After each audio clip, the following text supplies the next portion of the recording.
In this video, I'll show you how to use Gemini AI with the Google Workspace step by step in 2025. First, open your browser and go to gemini.google.com. Log in using your Google account.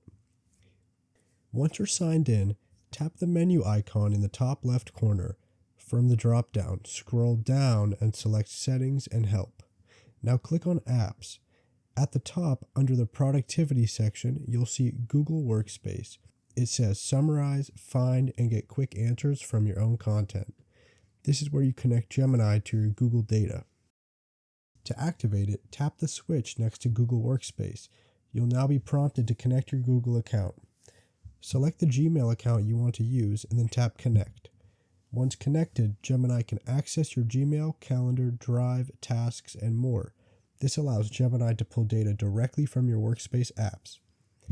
For example, you can ask Gemini to summarize a thread from Gmail and find a file in Google Drive, or check your schedule in Google Calendar, all without switching tabs. It's like having a personal assistant inside your browser, fully integrated with your workspace. That's how to connect and use Gemini AI with Google Workspace in 2025.